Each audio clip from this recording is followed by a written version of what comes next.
2014, Presiden Jokowi sebelum jadi presiden pernah berjanji. Jokowi janji cetak 10 juta lapangan kerja jika jadi presiden. Tapi di situ beliau tidak spesifik lapangan kerjanya buat siapa aja sih. Keponakan Presiden Jokowi menjadi manajer Pertamina. Keponakan Jokowi ini sebelumnya adalah seorang fotografer ya. Dengan kekuasaan saya, otoritas saya, memaksakan keluarga saya untuk lolos seleksi dan menghancurkan peluang orang lain yang lebih kompeten, yang lebih punya integritas. Maka sebetulnya saya membangun dinasti.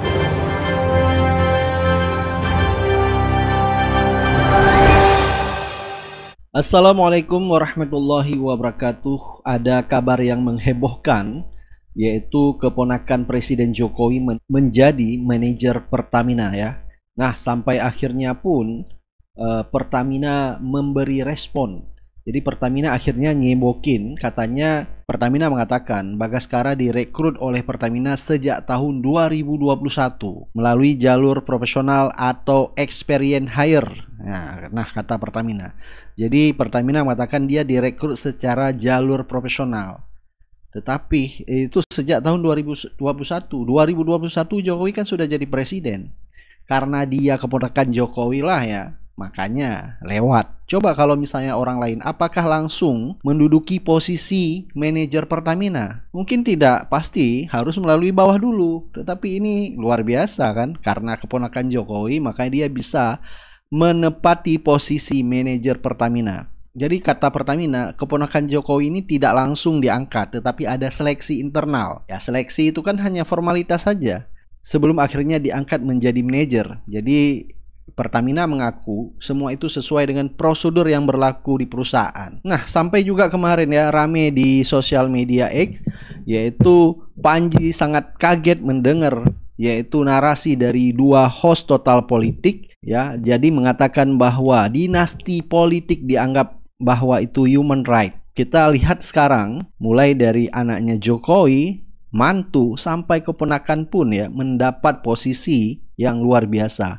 Apalagi Pertamina, kita udah tahu gaji di Pertamina sekelas Ahok aja yang pernah menjadi komisaris ya, pernah mendapat gaji sebesar 3,2 miliar. Jadi bagaimana dengan posisi manajer ya? Mungkin di bawahnya ya, tidak beda jauh. Nah, kalau kata pemilih 58% pasti mengatakan tidak apa-apa, yang penting bisa kerja. Yang penting bisa kerja di mana? Justru hak orang lain yang punya kapasitas, yang punya kapabilitas, yang mulai dari bawah yang seharusnya bisa menempati posisi manajer di Pertamina, akhirnya tidak bisa mendapat apa-apa. Dan dikasih buat ponakan yang terhormat ya Presiden Jokowi. Dan akhirnya juga bocor di sosial media X, yaitu Dr. Tirta membocorkan bahwa keponakan Jokowi ini sebelumnya adalah seorang fotografer ya. Dia mentweet dengan mengatakan, keren juga dulu fotografer plus head markom Saiki manajer Pertamina. Karir orang ndak ada yang tahu. Soporete aku bisa jadi dirut BUMN suatu saat nanti, amin. Nah, sampai netizen juga mengatakan kata orang susah masuk Pertamina. Keponakan Jokowi nggak sampai 5 tahun entry level role langsung melesat jadi senior expert dan manajer yang masuk jalur experience hire. Katanya, ini kata orang Pertamina ya, dia mengutip orang Pertamina. Bukan masalah umur, tetapi yang bersangkutan nggak punya track record di government relation, ujuk-ujuk senior expert. Hahaha. Jadi Anda bisa bayangkan orang yang tidak kompeten di bidangnya bisa masuk Pertamina dan tidak sampai 5 tahun sudah bisa menepati posisi senior expert dan manajer. Jadi luar biasa, jangan sampai dibilang ya yang penting bisa kerja gimana? Kompeten aja tidak ya. Apalagi Dr. Tirta tadi membocorkan bahwa dia sebelumnya adalah seorang fotografer, tapi ujuk-ujuk bisa langsung menjadi senior expert. Kalau tidak lain adalah keponakan presiden. Apakah kita sebagai rakyat biasa bisa seperti itu? Tentu saja tidak. Dan netizen juga berkomentar, sumpah Pertamina ini instansi viral pemerintah loh. Kalau isinya orang-orang yang nggak kompeten sih, pernah diisi musisi dan sekarang ponakan presiden. Kasian ya yang studinya di bidang migas cuma jadi bawah mereka yang buta soal migas.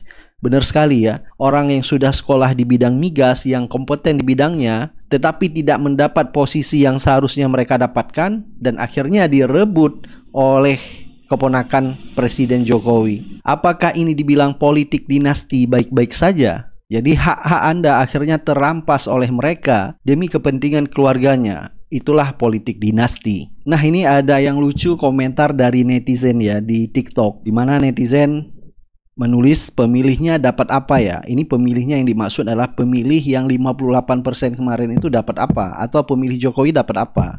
Terus dibalas oleh Dewi Hadi Hidayat, dapat tapera. Terus di bawahnya lagi dibalas oleh Julianti Yuli, sampai pensiun lagi. Jadi masyarakat sekarang nggak usah berharap banyak di rezim Jokowi ya. Jadi keponakannya dimuluskan, anaknya dimuluskan untuk mendapat posisi yang empuk. Tetapi rakyat akan dapat apa? Justru tapera, itu pun sampai pensiun dapat. Jadi itulah luar biasanya Jokowi ya. Jadi rakyat selain dikasih bansos pada pemilu kemarin, ditambah plus tapera di akhir pemerintah Jokowi. Dan sampai netizen mengatakan tapera, tabungan pemakaman rakyat. Jadi luar biasa ya rezim Jokowi. Jokowi sangat memikirkan ya kebutuhan rakyat, yaitu tabungan tapera. Pengen sekali mendengar komentar dari 58% kemarin yang memilih keberlanjutan. Melihat kondisi negara ini mulai dari kebijakan pemerintah dengan tapera, belum lagi nanti PPN akan naik menjadi 12% pada awal tahun. Dan sekarang kita dikagetkan dengan defisit anggaran APBN pada tahun 2025, padahal Prabowo sendiri belum bekerja mencapai 600 triliun. Apa kira-kira komentar dari pemilih 58%? Apakah mereka akan mengatakan menyesal? Tetapi mereka tidak pernah mengungkapkan itu di kolom komentar. Tetapi mereka masih saja mengatakan bahwa Prabowo kan belum dilantik. Padahal fakta yang kita lihat sekarang, justru ini adalah merupakan keberlanjutan yang akan dilanjutkan oleh Prabowo. Baik, coba kita lihat komentar dari netizen ya soal keponakan Presiden Jokowi menjadi manajer Pertamina. Di tengah sorotan publik terhadap praktik nepotisme, muncul kabar yang mengejutkan dari Pertamina. Ya, Bagaskara teman-teman, keponakan Presiden Jokowi telah diangkat sebagai manajer non-government relation di perusahaan energi negara ini. Penunjukan ini juga memicu pertanyaan kritis. Apakah kualifikasi dan pengalaman Bagaskara sesuai dengan posisi strategis yang kini diembannya? Jelas teman-teman, hal ini menandakan tanda tanya juga atas transparansi proses pengangkatannya. Dengan latar belakang yang dimilikinya, apakah beliau ini mampu? Seorang Bagaskara ini merupakan pilihan terbaik untuk Pertamina, atau apakah ini sekedar manuver politik yang menguntungkan keluarga sang penguasa? Pertamina sebagai salah satu BUMN terbesar di Indonesia seharusnya menjadi contoh dalam penerapan meritokrasi dan transparansi. Namun penunjukan ini menimbulkan kekhawatiran akan adanya konflik kepentingan yang dapat mengganggu integritas dan kinerja perusahaan, bukan? Kita harus mempertanyakan teman-teman, apakah ini langkah yang tepat untuk Pertamina dan masa depan energi Indonesia, ataukah ini hanya cerminan dari sistem yang mengedepankan hubungan darah di atas kompetensi profesional? Share pendapat kalian, drop komen ya. Di tengah sorotan publik kemarin tentang undang-undang pilkada, yaitu memberi karpet merah kepada Kaisang bisa mengikuti Pilgub DKI Jakarta dan disoroti Mahkamah Agung oleh netizen, akhirnya dikejutkan dengan keponakan Jokowi menjadi manajer Pertamina. Jadi memang di saat akhir jabatan Jokowi banyak kejutan-kejutan ya yang disuguhkan oleh Presiden Jokowi kepada masyarakat, mulai dari tapera, melanjutkan membangun dinastinya yaitu Kaisang. Dan kita pikir dengan berakhirnya jabatan Jokowi akan berakhir juga dinastinya, ternyata tidak. Inilah yang dulu disebut oleh Anies Baswedan jalur ordal. Fenomena ordal ini menyebalkan. Di seluruh Indonesia kita menghadapi fenomena ordal. Mau ikut kesebelasan ada ordalnya, mau masuk jadi guru ordal, mau daftar sekolah ada ordal, mau dapat tiket untuk konser ada ordal di mana-mana yang membuat meritokratik nggak berjalan, yang membuat etika luntur. Dan ketika fenomena ordal itu bukan hanya di masyarakat, tapi di proses yang paling puncak terjadi ordal, maka rakyat kebanyakan, dan ini saya rasakan beberapa waktu yang lalu, beberapa orang guru berjumpa dengan saya dan mereka mengatakan, Pak, di tempat kami pengangkatan guru-guru itu mendasarkan ordal. Kalau tidak ada ordal, nggak bisa jadi guru, nggak bisa diangkat. Lalu apa jawabannya? Atasan saya bilang, wong yang di Jakarta aja pakai ordal, kenapa kita di bawah tidak boleh pakai ordal? Negeri ini rusak apabila tatanan itu hilang. Ya. Jadi dulu Jokowi pernah menjanjikan lapangan kerja 10 juta. Ternyata lapangan kerja yang dijanjikan oleh Jokowi itu hanya untuk keluarganya. Jadi kalian yang pemilih 58% yang belum mendapat pekerjaan dari program Jokowi 10 lapangan kerja bisa menunggu selanjutnya, yaitu dari Gibran ya, yang dulu mengatakan akan melanjutkan pemerintah Jokowi. Tentunya Gibran bahkan lebih daripada itu membuka lapangan kerja. Tahun 2014, Presiden Jokowi sebelum jadi presiden pernah berjanji. Jokowi janji cetak 10 juta lapangan kerja jika jadi presiden. Tapi di situ beliau tidak spesifik lapangan kerjanya buat siapa aja sih. Nih, keponakan Presiden Jokowi menjadi manajer Pertamina. Enak banget kan? Ternyata 10 juta lapangan pekerjaan itu adalah untuk keluarga. Pamannya, adik iparnya jadi ketua MK.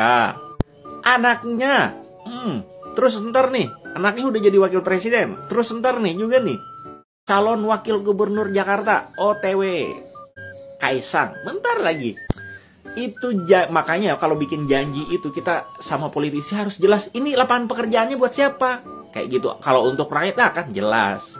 Ini ternyata untuk keluarga, guys, dan anak-anaknya. Sebenarnya kita tidak perlu heran ya dengan rumus Jokowi. Kita sudah tahu ya, rumus Jokowi cuma satu.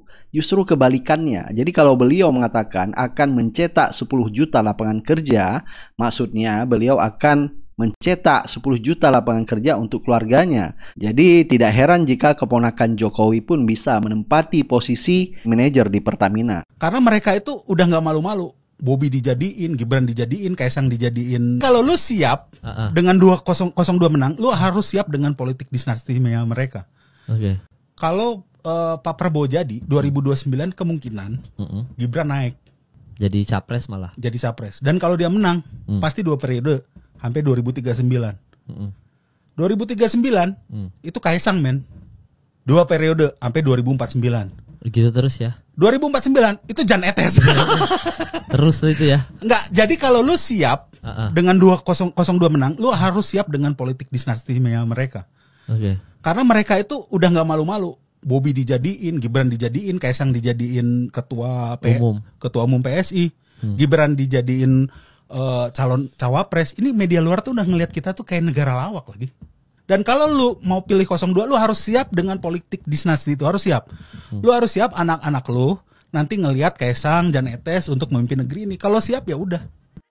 Dan belum pernah ada dalam sejarah politik Indonesia, kecuali Budi Soekarno ya. Anda bisa lihat misalnya, Soeharto misalnya berusaha untuk menjadikan anaknya sebagai menteri aja baru tutup, baru akhir-akhir. Ya. Tapi Jokowi cukup hanya 5 tahun, 6 tahun, mantu dan anaknya bisa menjadi gubernur dan wali kota.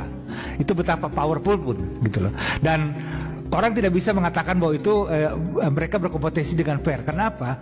Karena tetap influence Jokowi itu ada di balik itu semua. Anda lihat di luar negeri misalnya, politik dinasti itu bisa Kennedy misalnya. Kennedy itu kan maju setelah yang satu turun. Atau George Bush misalnya. George Bush maju, kemudian anaknya maju ketika dia sudah tidak jadi presiden. Tapi kalau Jokowi anaknya maju ketika dia masih tetap jadi presiden. Orang milih bagaimanapun juga karena pengaruh bapaknya. Tidak mungkin juga gitu loh. Setidaknya 20-30% orang milih karena bapaknya. Jadi politik dinasti itu sejak awal sebenarnya sudah dibangun oleh Jokowi. Gue greget banget sama orang-orang yang masih bilang kalau politik dinasti itu nggak apa-apa. Yang penting dipilih rakyat, yang penting bisa kerja. Ini negara, men. Taruhannya berapa ratus juta penduduk. Yang penting bisa kerja. Sorry ya. Kalau kerja, sekedar kerja, Kera juga bisa kerja. Kenapa nggak setuju? Silakan komen ke Buya Hamka. Yang ngomong Buya Hamka, bukan gua.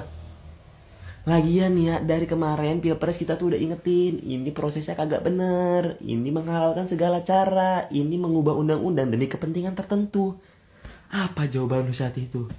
Lu denial. Kebetulan ada yang ngajuin perubahan umur, kebetulan Mas Gibran majuin jadi cawapres. Kebetulan. Oke, sekarang kita anggap aja nih, kita terima nih emang kebetulan karena baru sekali ada MK. Sekarang di MA gimana? MA juga udah ikut-ikutan tuh ngubah undang-undang batasan umur untuk pilkada. Gimana? Masih mau bilang ini kebetulan? Gua lihat masih ada yang denial, masih ada yang bilang, Kalau misalkan gak setuju ya mendingan gak usah dipilih, gampang kan, pinter dikit kayak Anda pinter dikit, Anda mau ditipu berapa kali baru bisa sadar? Tunggu sampai Indonesia cemas baru nyadar, oh iya ya ternyata selama ini gue goblok. Nah baru kayak gitu, mau kayak gitu mau.